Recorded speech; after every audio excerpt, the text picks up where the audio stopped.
Today on The Global African, we'll talk about the Black church, and we'll also look at the relationship between climate change activism and the Black community. That's Today on The Global African. I'm your host, Bill Fletcher. Thanks for joining us. The Black church's role as an agent for social justice has been well documented in U.S. history. Throughout various social movements, the Black church has been instrumental in bringing about change. Today on the program, we'll discuss the Black church, its complex past, and where it stands today. We're joined in the studio with Reverend Osajifo Uhuru Seku. He's studied continental philosophy at the New School, systematic theology at Union Theological Seminary, religion at Harvard University, lectured throughout the country and abroad. Welcome to The Global African. It's good to be here, dear brother. Good to see you. Absolutely, absolutely. The Black church. You are an outspoken leader within Black Christianity.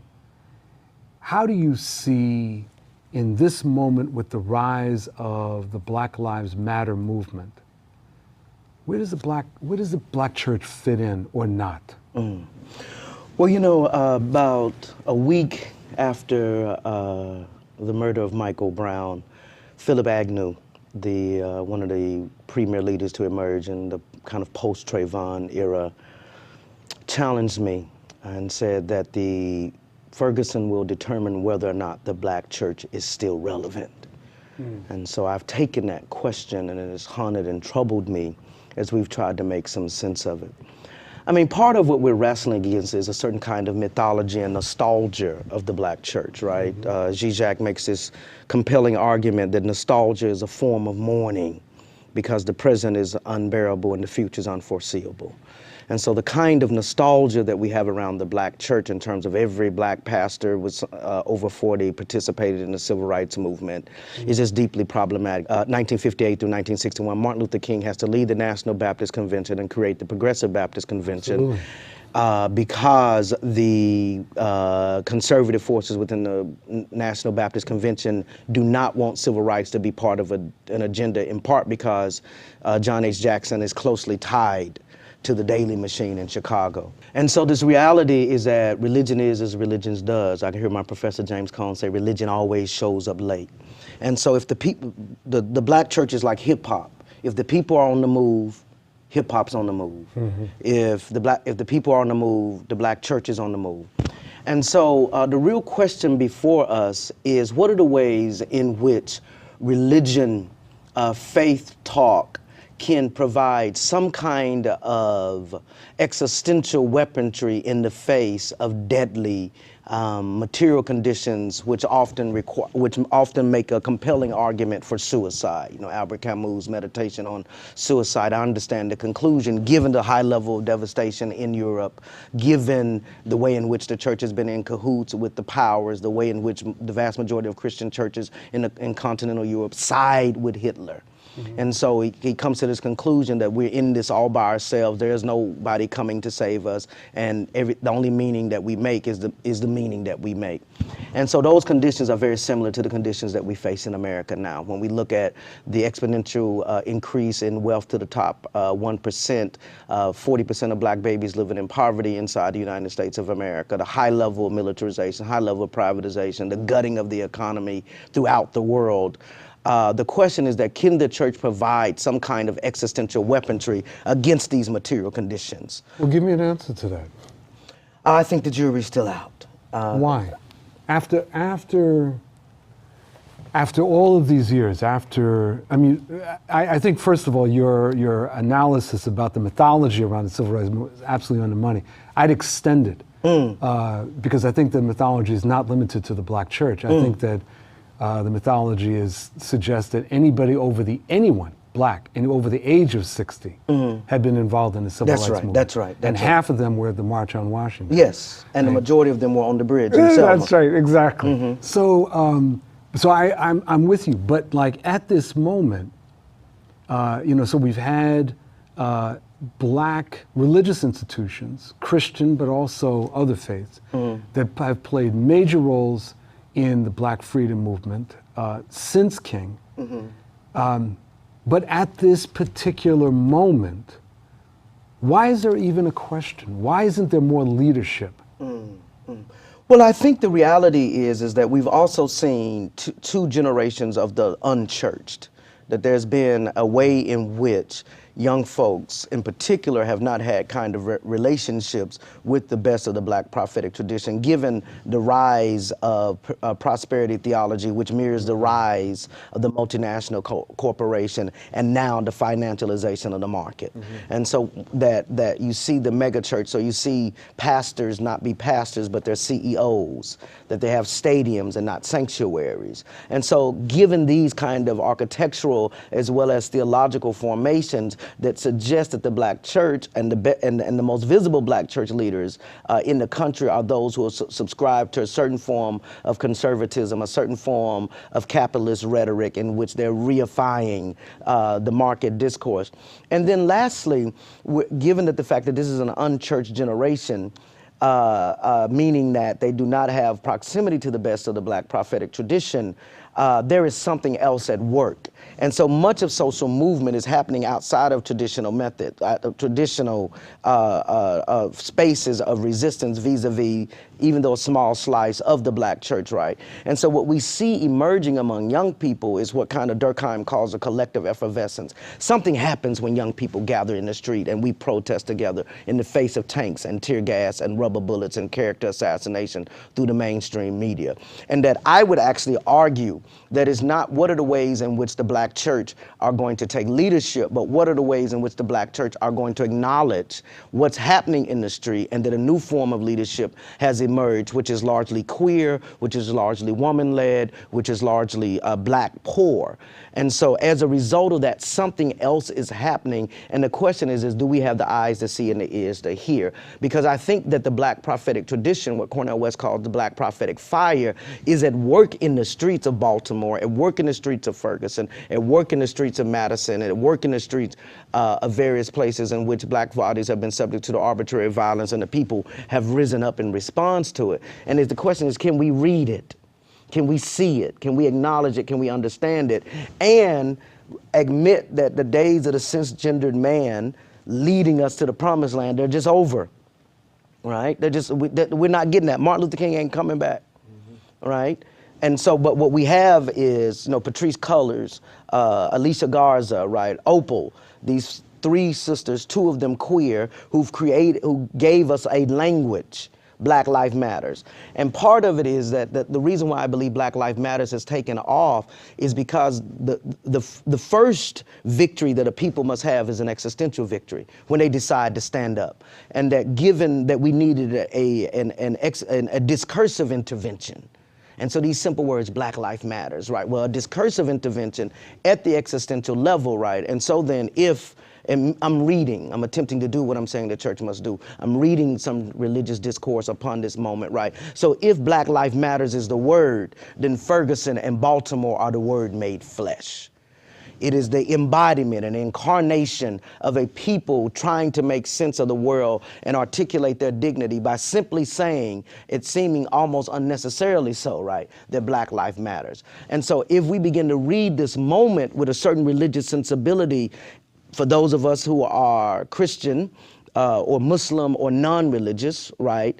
And also part of the deconstructing the mythology is the reality. James Lawson, who trained me and who trained the folks in Nashville, says that in any city that they went to, less than 10% of churches participated. And so the reality, so it was always socialist, communist, atheists, Jewish brothers and sisters, right? 50% of those who went to the South were Jewish brothers and sisters because they knew something about oppression. That in that context, that it's always been a multiracial, multi-contextual, multi-faith, no faith coalition that broke the back of American apartheid with Black bodies at the center of the leadership. What role should the church play in helping to construct organization, helping to construct strategy? How does it promote united fronts? Well, I think the role of the church can be defined in narrow Christian terms in three ways: prophetic priestly, and pastoral.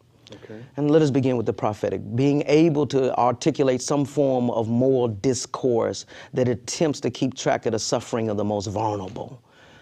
All right, so Matthew 25:35, for such what you've done unto the least of these, so you have done it unto me. So it's a mandate in the biblical text to have some concern about the prison industrial complex. When I was in prison, you visited me, right? So in that, those who are hungry, when I was hungry, you fed me, right? And so in that sense, I think that is the prophetic, to treat the needs of the people as holy. Right, those who suffer, not as an appendage, not as a committee, but it's central to the life of the church is to treat the needs of the people of holy. Okay. Pastoral in the sense that we have buildings, right? In places like Baltimore, there's literally a church, sometimes two churches on every corner, but there's devastation surrounding it. Right. And so what are the ways in which we open our sanctuaries in spaces when people are being tear gassed and targeted and hunted by the police? Can we open our sanctuaries and be able for young people to come into those? And we saw some of that in Baltimore. The churches fed people. I think Metropolitan United Methodist Church, pastored by the great Eric Wellington King, fed over 1,500, right? When the schools were closed or churches open. So they can be served in terms of in terms of pastoral, and then also to be able to help people make some sense of this, given the high level of PTSD that our communities have dealt with at a slow level, but is heightened in these acts when the people rise up in uprisings, when someone is killed, and then the state represses them. And then, so that's the pastoral, and then the priestly. That we have that for me, part of my position as a keeper of the tradition of the Black church is that I should be able to bury my people with dignity. Mm-hmm. And so how do we form our ritual in such a way to remind people of their humanity, to remind them that there is something bigger than this? It may not necessarily be connected to a holy other for many forces in our communities and in our struggle, but it is to say that there is something about when we break bread together, there is something about the ritual, this obsession with a first century Palestinian who was born to a single mother in an unimportant part of the world among unimportant people, who died, and his followers believed that he defeated the empire. Mm-hmm. And so how do our rituals reflect that story? Let me ask one final question, but it's a big one. So you're... Like you prone to asking small questions. There you go. You are suggesting what sounds to me like a neo-liberation theology. Mm. And the theology that you represent, and is represented by a number of other very important people, is in contention with a very different kind of theology. You mentioned it before. Mm-hmm. The theology of getting rich, mm-hmm. The theology of passivity, mm-hmm. The theology of entertainment, if I may. Yeah. Right? And so you have these humongous churches mm-hmm. That people attend, and where they are encouraged essentially to get rich. Mm. How does the struggle around these two very different versions of theology, how does it take place, and how should it take place? I think the reality is in the strengthening of social movements. So in the strengthening of social movements, as the social movements get stronger, as they create the space that, I'm paraphrasing Martin Luther King, social movements are their thermostats. They set the political climate. Mm-hmm. And so once the political climate of resistance is set, right? So it's not like white liberal churches had Black Lives Matter signs outside their church before Ferguson. Right? That happened because the movement, the people in the street, young people, lumpen, the Black lumpen proletariat, setting the political agenda for America. We haven't seen that kind of resistance since the slave rebellions, right? Where the lumpen are setting the terms of the political discourse. And so as the people are on the move, the churches are going to respond in the best way that they can. And then, and I have to admit, sometimes, Brother Bill, I feel like a missionary to Christianity trying to save it from itself. That I quite honestly don't have much hope in the church. Mm-hmm. I got hope in young people, though. Mm-hmm. And that I recently resigned from my position as the pastor for formation and justice at the First Baptist Church in Jamaica Plain. Great place, doing amazing work. But I'm gonna try something out in the street. I'm gonna see if there are some young people I can stand alongside, engage in some ritual with, and support. That the sanctuary of the street, the communion of protest, might be the place where we can experiment with some revolutionary nonviolence that is about radically transforming America, breaking the back of the American empire, articulating our anti-capitalist vision, an anti-homophobic vision, an anti-sexist vision, a kind of transnational, queer, womanist internationalism that is anti-imperialist and an anti-capitalist. And so I think that part of it is that I think the street might be the place. I could be wrong, but we'll see. We'll see. Reverend Sekou. Thank you, dear brother. It's always a blessing. Always, always, always. Thank you so much. And thank you for joining us for this segment of The Global African. I'm your host, Bill Fletcher, and we'll be back in a minute. Stay tuned. An article from The Nation magazine states that 68% of African Americans live within 30 miles of a coal-fired power plant, and communities of color breathe in nearly 40% more polluted air than do whites. When it comes to the safety and health of the black community, they aren't taken into consideration by U.S. policymakers. A study by the NAACP's Environmental Justice and Climate Change Initiative found numerous cases of blacks being dismissed and even falling victim to a failure on the part of policymakers to enforce environmental regulations. Climate change advocacy groups have a role to play in addressing environmental concerns, but oftentimes they do not feature many voices of color. With black perspectives missing from the climate change discussion, a hole is exposed in the climate justice movement. How do we address these fundamental issues? That is what we're going to discuss in our next segment. We're joined by Leslie Fields, who is the National Environmental Justice Director at the Sierra Club. Leslie, welcome to The Global African. Thank you so much. I'm honored to be here. Thank you, Bill. It's our honor. Yeah. I want to start with a big question. For years, if you think about the rise of the more modern environmental movement as with the emergence of Earth Day, in that period of time, almost 50 years, the appearance of the environmental movement and the way that it is often thought of as a white movement. Yet, when we look at the statistics, people of color and black folks in particular, well, not just black folks in particular, people of color are disproportionately affected by the environmental crisis. Why this disconnect? It's a great question, Bill. And mainly because when the modern environmental movement started in 1970, you think back at where things are going, what was going on back then. And those folks, like at the Sierra Club, the Sierra Club was a club. You had to be invited into the club. And so, those folks, upper middle class white folks, they already had their good representation. They already had their good housing. They already had their good education and all these things from upper middle class life. And African Americans and other people of color were still struggling for those things. That didn't mean we didn't care about the environment. We come from the land. Many of our grandparents, many of our ancestors were farmers or go back to land. I learned how to fish with my grandparents. We grew up fishing. We still fish off my brother's boat. So, but you didn't have to be in a club. And so the formalized environmental movement grew up at that time because those folks actually really had the luxury of doing that. And the struggles of people of color and African Americans in particular were still very much about place-based issues as well, but they were about also getting our representation, getting schools, all the school desegregation, all that was going on at that time. It was very time-consuming. In 1991, this changes to a great extent with the Environmental Justice Conference. Right.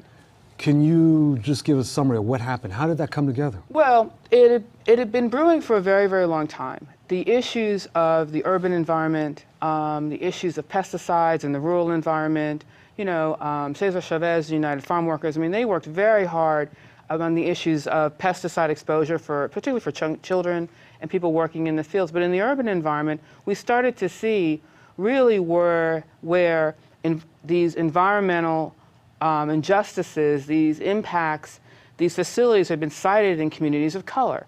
It wasn't by accident or osmosis. It was due to the fact that we had segregation in our country and then discriminatory land use. So it had been going on for a while. And if you look at places like Cancer Alley in Louisiana, between Baton Rouge and New Orleans, 50 miles, these petrochemical chemical plants have been sited in that community, which is predominantly African American. Those folks didn't go anywhere after slavery was ended. And so, because of less political power, but really because of race. And so, all over the country, there are all these areas, the land is cheaper, and there were jobs for a while, but those jobs have been mechanized, have gone away.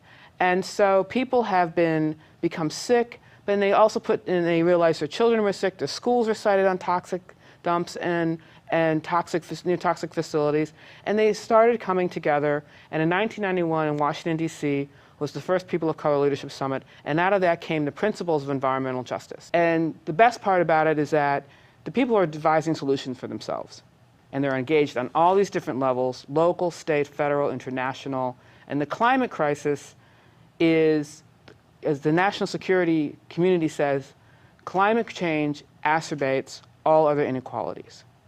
All right, so if you've already got your terrible water situation, if you you're seeing all kinds of critters and all kinds of insects, the disease vectors, more mosquitoes, we're having more malarial-borne diseases, and if you're in a community like that, you're going to see that. If you're in a community with a high concentration of polluting facilities, the asthma rates are high, you're going to see a lot of people suffering from asthma and respiratory problems. The number one reason our kids miss school is because of asthma.